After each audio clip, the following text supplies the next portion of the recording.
Breast enlargement procedures are very commonly performed nowadays to increase the size of the breast, and I have been talking a lot about the various modalities जिनसे हम breast का size enhance कर सकते हैं.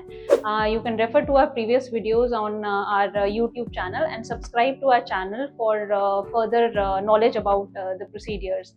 But बहुत सारे patients हमारे पास ये क्वेरी लेके आते हैं कि क्या हमारे पास बाकी ऑप्शंस भी हैं apart from surgery, like injections into the breast, filler injections या सिलिकॉन इंजेक्शंस जो ब्रेस्ट का साइज इंक्रीज कर सकें. सो इस वीडियो में मैं बात करूंगी इन सब टेक्निक्स के बारे में कि इनके क्या क्या फ़ायदे हैं और क्या नुकसान है और किन वजहों से हम ये प्रोसीजर्स आजकल नहीं कर रहे हैं. Hello friends, I am doctor Hina Kudiyar, consultant cosmetic and plastic surgeon at the Escalpia Clinic, New Delhi, GK1. So बात करें अगर filler injections for breast augmentation, so it all started with the fillers जो कि परमानेंट थे और जिनको हम use कर सकते थे to increase the size of the breast. लेकिन उनकी अपनी कुछ प्रॉब्लम्स थी, कॉम्प्लिकेशंस थी, जिनकी वजह से वो permanent fillers they were banned and they are not used nowadays. But still we had some hyaluronic acid fillers जो कि हम यूज़ करते हैं to increase the size of the breast, and also some silicone injections also were used to increase the size of the breast. But इन सब injections का problem, सबसे जो बेसिक प्रॉब्लम ये था कि हमें ये सब इंजेक्शंस कुछ ऐसे नोड्यूल्स या ब्रेस्ट में ऐसे वो बना देते हैं जिनकी वजह से रेडियोलॉजिकल इमेजिंग या अल्ट्रासाउंड, अगर हमें फर्दर कोई भी रेडियोलॉजिकल इन्वेस्टिगेशन करनी है ब्रेस्ट में, वो हिंडर होती है with all these injections. So these injections have been disapproved and they have been banned, and आजकल हम बहुत ज़्यादा इंजेक्शंस ये यूज़ नहीं कर रहे हैं, and we have seen that they are associated with many complications. So talking about the side effects जो इन फिलर्स के साथ हमें देखे गए हैं, फर्स्ट इज इन्फेक्शन. तो इन्फेक्शन रेट जो इन फिलर इंजेक्शंस के साथ बहुत ज़्यादा है. It manifest with redness and may be pus discharge and later on leading to deformity and scarring in the breast. So infection rate was very high associated with these fillers.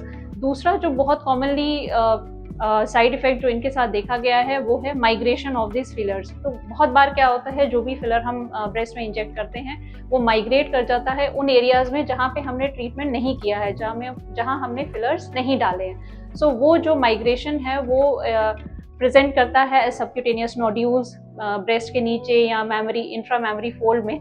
सो ये जो nodules हैं ये then we have to take care of these nodules, may be by aspiration, या हमें उनको निकालना पड़ता है, या विद मसाजिंग से हम उनको ट्रीट कर सकते हैं.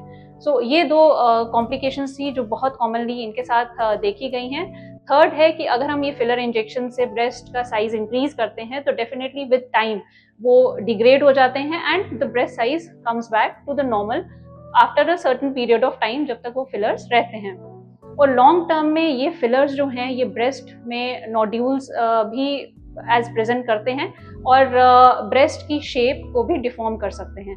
सो इन सब कारणों की वजह से these fillers are not used nowadays very commonly, and but मैं आप सबसे यही बताना चाहूँगी कि हमारे पास इतनी क्वेरीज आती हैं कि हमें इंजेक्टेबल फिलर्स और नॉन सर्जिकल मेथड से ब्रेस्ट का साइज इंक्रीज करना है. बट फ्रेंड्स, सॉरी टू से, ये सब टेक्निक्स जो हैं ये बहुत इफेक्टिव भी नहीं है और इनके साथ जो साइड इफेक्ट्स और कॉम्प्लिकेशन रेट्स एसोसिएटेड हैं वो बहुत ज़्यादा हैं as compare to the surgical options जो हमारे पास हैं ब्रेस्ट को एनहांस करने के लिए.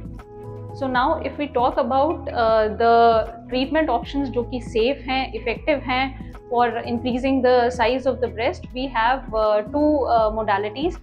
First is the silicone implant and the second is the fat transfer injections. Now silicone जो implant है वो भी बहुत धीरे धीरे वो भी modify हुआ है. It has improved over a time from first generation to fourth and fifth generation silicone implants जो हम use करते हैं. So silicone injections भी use होते थे breast का size increase करने के लिए, but silicone injections की बहुत सारी complications हैं. वो systemic आपके सिस्टम में एब्जॉर्ब हो जाता है and leads to many complications in the body. So इसीलिए वो सिलिकॉन इंजेक्शंस को बंद करके हमने सिलिकॉन को एक इम्प्लांट का शेप दिया है, एक जेल फॉर्म में हम इम्प्लांट को डालते हैं and then it is used to increase the size of the breast.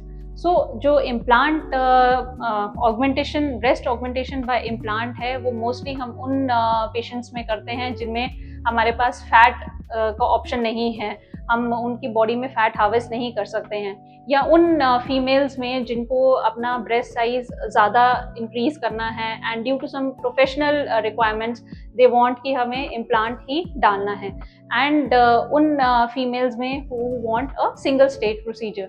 सो इन सब फीमेल्स में we go for the implant surgery vis-a-vis the fat transfer technique, जो कि उन फीमेल्स में कर सकते हैं जिनमें we have the available body fat, जहाँ से हम फैट हार्वेस्ट करके और उसको प्रोसेस करके ब्रेस्ट में डाल सकते हैं.